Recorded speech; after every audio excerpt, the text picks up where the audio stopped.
Not bad, guys. What food you about to eat? It's so good, guys.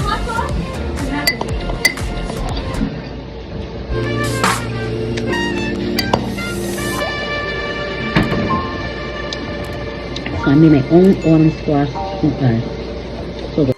Thank you for watching, guys. Remember to subscribe, like, and share, and hit the bell for notification. Till next time with Jen, just being creative. Bye-bye.